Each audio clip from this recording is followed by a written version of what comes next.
The signal from beyond. The vast emptiness of space held many secrets, but few as startling as what Lieutenant Commander Sarah Chen discovered on that quiet shift aboard Outpost Zeta. The small research station orbited lazily at the edge of human-controlled space, its primary mission to catalog stellar phenomena and maintain an early warning system for asteroids or other natural threats. "Commander Reyes, you need to see this," Sarah called, her eyes fixed on the unusual pattern pulsing across her monitor. Captain Alina Reyes moved across the deck with practiced efficiency, her weathered face reflecting 15 years of service on the frontier. She leaned over Sarah's shoulder, studying the anomalous reading with intense focus. "How long has it been transmitting?" she asked, her voice steady despite the implications of an unknown signal from uncharted space. "First detection was approximately 18 minutes ago. It's repeating at regular intervals and doesn't match any known pattern in our databases," Sarah replied, adjusting several settings to enhance the signal's clarity. "But it's definitely artificial. Origin: the Alcyone system, third planet, well beyond our territorial boundary." Reyes frowned. Outpost Zeta wasn't equipped for first contact scenarios. Their protocols were clear: report unusual findings to Earth Command and await instructions. "Run it through the historical archives," Reyes ordered after a moment of consideration. "Something about this pattern feels familiar." The computer took only seconds to find a match, beeping softly as the results appeared on screen. Both women stared at the display in disbelief. "That can't be right," Sarah whispered. "This is a Terran Navy emergency protocol. Nobody has used this format in over 3 centuries. Reyes straightened, her mind racing.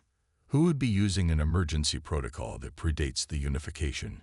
Before Sarah could respond, the station's proximity alarm wailed. A new object had appeared at the edge of their sensor range, and it was massive. "Unknown vessel detected," announced the automated system. "Classification not in database. Size estimate exceeds Sovereign-class carrier. Full sensor sweep and initiate emergency transmission to command," Reyes ordered, her training kicking in despite the station having nothing resembling actual defenses. The crew moved with practiced efficiency, though tension filled the air. Sarah's fingers flew across her console as she gathered data on the mysterious vessel. "Captain, it's not approaching us," she reported. "It appears to be heading directly toward the source of the SOS signal." Reyes watched the tactical display with growing concern. The unknown ship's design was unlike anything in human records, angular and predatory, with what appeared to be weapon systems covering its hull. "Whoever sent that distress call is about to have company," she murmured, "and not the friendly kind." As they watched, the massive ship suddenly accelerated to speeds that should have been impossible for its size. Then, without warning, a smaller craft detached from its underside and changed course, heading directly for Outpost Zeta. "They've spotted us," Reyes said grimly. "Encrypt all data on the SOS signal and prepare the emergency jump drive." Sarah worked frantically, packaging the signal data with everything they had learned about the unknown vessel. "Data secured, Captain." The approaching craft fired a single energy pulse that struck the station's outer ring, sending tremors through the structure. Warning lights flashed as systems began to fail. "Everyone to the escape pods," Reyes ordered. "We need to get this information back to Earth." As they rushed through the corridors, Sarah clutched the data drive to her chest. Whatever ancient human call for help had come from that distant planet, it had attracted something terrifying. And if that same entity was now interested in human outposts, Earth needed to know. The escape pod launched just as a second energy pulse hit the station. Through the viewport, Sarah watched Outpost Zeta break apart in silent flashes of light, while the alien craft began to turn in their direction. "Jump drive charging," reported Lieutenant Marcus Kowalski, the station's engineer who had made it to their pod. 80%. 90. Jump. The pod vanished in a flash of light, reappearing near a relay station 12 light-years away. From there, They transmitted everything they had discovered to Earth Defense Command. 3 days later, aboard the Earth Defense Headquarters in lunar orbit, Admiral Victor Torres reviewed the information for the 5th time. Around the conference table sat the highest-ranking officers of Earth's military and scientific divisions. So that's why the SOS used an ancient protocol. Dr. Ilyana Patel, head of xenolinguistics, concluded. It's from the Artemis. The name hung in the air like a ghost. Every student of history knew about the Artemis, a colony ship that disappeared without a trace over 300 years ago, with 20,000 souls aboard. It was humanity's greatest space tragedy. But how could they still be transmitting after all this time?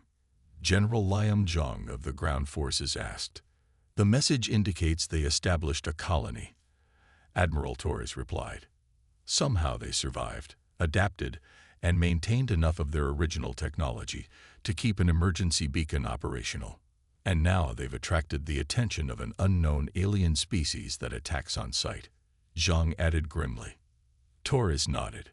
The question is, what do we do about it? Dr. Patel leaned forward. The Artemis colonists are our people. We can't abandon them. Engaging with this alien force means potentially starting an interstellar war, cautioned Admiral Naoko Watanabe, head of strategy and intelligence. They've already seen our outpost and attacked without provocation. Captain Rice pointed out from her position at the end of the table. They know we exist. Torres studied the faces around him. Dr. Patel, what's your assessment of their technology? Based on the limited data, they appear to be at least 100 years ahead of us in propulsion and energy weapons, she replied. However, their tactics suggest a rigid, predictable approach. They rely on overwhelming force rather than adaptability. Torres stood, his decision made. Humanity hasn't fought a war in decades. The public believes our military has been largely decommissioned, with only a small peacekeeping force remaining active. He pressed his palm against a scanner, and the room's lighting shifted to a deep blue. Authorization. Torres, Victor, Admiral, Earth Defense Command. Protocol Lazarus. The main screen displayed a hidden network of military installations throughout the solar system. Lights began to activate across the map as dormant facilities came online. Contrary to public knowledge, we never stopped preparing. Torres continued. The apparent decommissioning of our fleet was cover for the most extensive military upgrade in human history. Ships officially scrapped were actually moved to hidden docks and retrofitted with experimental technology that violates several peace treaties. The screen changed to show vast shipyards concealed within hollowed-out asteroids and beneath the surfaces of uninhabited moons. Within these facilities rested hundreds of warships, sleek, deadly, and far more advanced than anything officially acknowledged. Ladies and gentlemen, Torres said, his voice filled with grim determination, we are activating the Shadow Fleet. Our mission is threefold. Rescue the Artemis colonists, gather intelligence on this alien threat, and send a clear message that humanity is not to be trifled with. Captain Rice stared at the display in awe. How many ships are we talking about, Admiral? 217 combat vessels, including carriers, dreadnoughts, and stealth frigates, Torres replied, plus support craft and troop transports. The deadliest armada in human history, General Zhang whispered, and no one outside this room knows it exists. Captain Rice, Torres said, turning to her, you made first contact with this threat. I'm assigning you to command the advanced scout group. The Hyperion will be your flagship, officially decommissioned 10 years ago, actually undergoing continuous upgrades since then. Rice straightened. Yes, sir. The fleet will follow 5 days behind you. Your mission is reconnaissance only. Assess enemy numbers and capabilities, then wait for reinforcements. As the meeting concluded, Rice found herself staring at the personnel records from the Artemis. One face in particular caught her attention, a young engineer named Thomas Chen. Computer, run genealogical comparison between Thomas Chen and my own records, she ordered on impulse. The system took only seconds to respond. Match confirmed. Thomas Chen is your great-great-great-grandfather's brother. Reyes stared at the screen in shock. She wasn't just going to rescue lost colonists. She was going to save her own family. In orbit above Earth, the first ships of the Shadow Fleet began powering up their engines. Humanity's sleeping giant was awakening, and the stars themselves would tremble at its approach. Humanity unleashed. Captain Alina Reyes stood on the bridge of the Hyperion, watching the swirling colors of hyperspace through the main viewport. Behind her, the advanced scout group of 5 ships cut through the fabric of reality, racing toward the coordinates where the ancient distress signal originated. 2 minutes until exit, announced Lieutenant Kowalski, now serving as her navigation officer. All ships prepare for combat emergence, Reyes ordered. Stealth systems active the moment we transition. Commander Sarah Chen, now Reyes XO, approached with a datapad. Latest simulations based on the outpost encounter. If their technology follows consistent principles, we should expect significant energy readings from their hull before weapons fire. Reyes nodded. That gives us a narrow window for first strike if needed. The hyperspace tunnel collapsed around them as the small flotilla returned to normal space at the edge of the Alcyon system. Immediately, sensors began passive scans while the ships activated their experimental stealth technology. Multiple contacts, reported the tactical officer. 3 large vessels in orbit around the third planet. Several smaller craft patrolling the system's edge. Classification matches the vessel that attacked Outpost Zeta, Sarah confirmed. They're definitely the same species. Life signs on the planet? Reyes asked. Affirmative. Concentration of approximately 18,000 human biosignatures in what appears to be an underground complex. Surface shows signs of bombardment and destruction of above-ground structures. Reyes felt her jaw tighten. They're under siege. For 3 days, the scout group observed the aliens, dubbed harvesters, after intercepted communications suggested they were collecting biological samples from the colony. The pattern was clear. Regular landing parties would descend to the surface, engage in brief skirmishes with the colonists, and return with captives. They're farming them, Sarah said with disgust as they reviewed the footage. Taking just enough to study without wiping out the population. Reyes had seen enough. We can't wait for the main fleet. At this rate, there might not be a colony left to save in 5 days.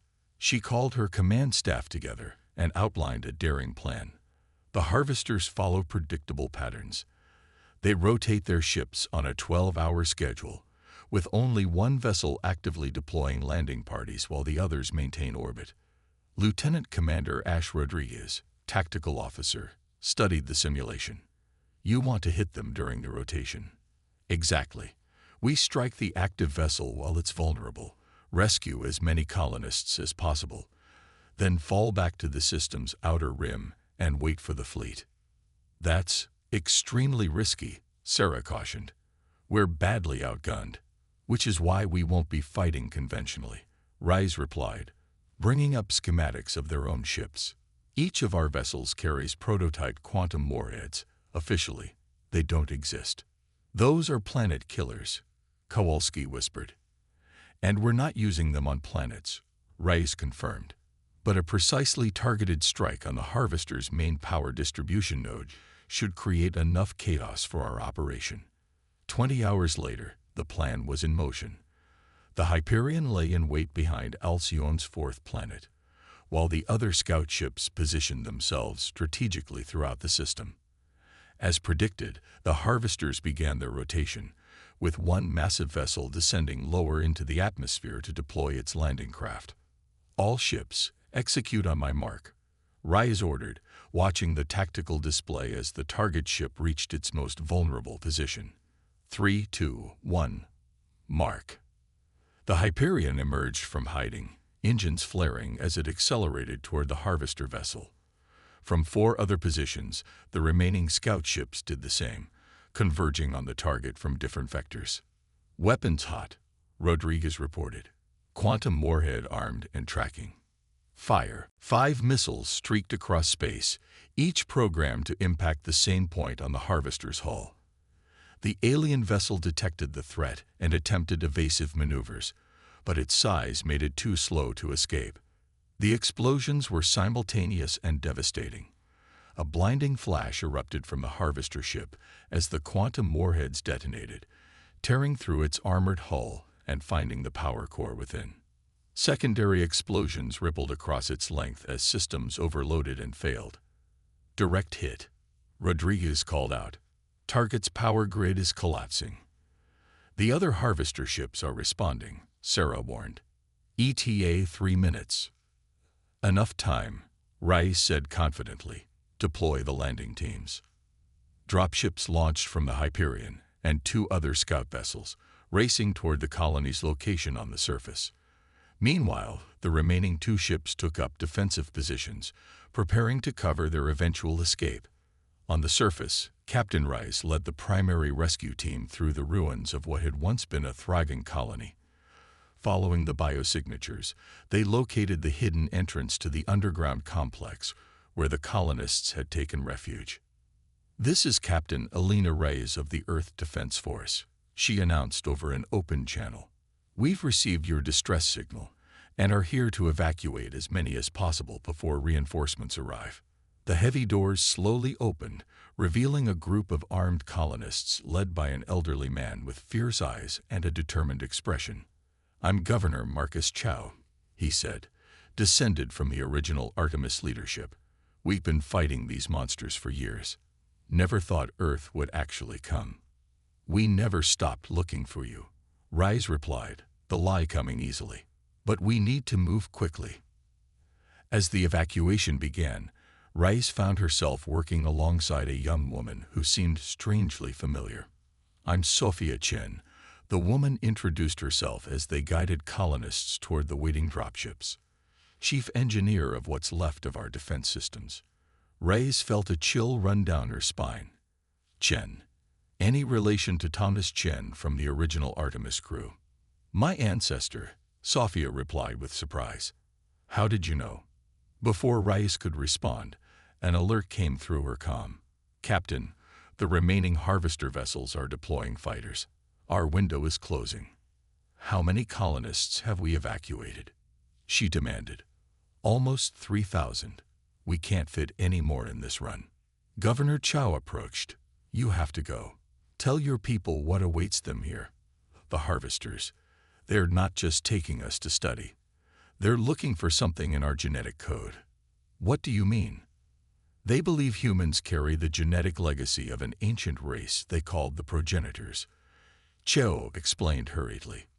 Their religious texts speak of a powerful species that seeded life across the galaxy before disappearing. They think we're descendants who forgot our heritage.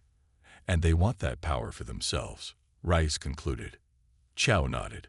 We'll hold out until your fleet arrives. Just hurry. The return journey to the scout ships was harrowing, with alien fighters strafing their position as the dropships lifted off. The Hyperion and its companions unleashed everything in their arsenals to cover the retreat, their experimental weapons tearing through the alien craft with unexpected effectiveness. All dropships secure, Rodriguez reported as the last one docked. But the Harvesters are closing in. Execute emergency jump, Reyes ordered. Rendezvous coordinates Alpha. The scout ships vanished into hyperspace just as the remaining Harvester vessels moved into firing range. They reappeared at the system's edge, where they would wait for the main fleet's arrival. 4 days later, the darkness of space lit up as 200 warships emerged from hyperspace in perfect formation. Admiral Torres' flagship, the dreadnought Nemesis, led the armada toward the Alcyone system. The Shadow Fleet has arrived, Rise announced to the cheering colonists aboard the Hyperion. And now the Harvesters will learn why humanity survived every calamity we've ever faced. The battle that followed would become legendary. The Harvesters, accustomed to being the technological superiors, found themselves facing an enemy that had spent centuries preparing for a war they hoped would never come. Human ships moved with unexpected precision, their weapons inflicting damage that should have been impossible against their advanced shields. What the aliens held in technological advantage, humanity more than compensated for with tactical flexibility. Where harvester ships followed rigid battle doctrines, human commanders adapted and improvised. When the harvesters attempted to retreat and regroup, they found their hyperspace signatures tracked and intercepted. Within 14 hours, the last harvester vessel had been disabled or destroyed. Marines boarded the captured ships, securing valuable technology and intelligence that would ensure humanity's place among the stars for generations to come. On the surface, the liberation of the colony proceeded rapidly. The remaining 15,000 colonists emerged from their underground shelters to see the sky filled not with enemy ships, but with the fleet of their long-lost homeworld. In the aftermath, as medical ships treated the wounded and engineering teams began rebuilding the colony's infrastructure, Captain Rice found herself standing beside Admiral Torres as they watched the sunset over the alien horizon. The harvesters weren't acting alone, Torres said quietly.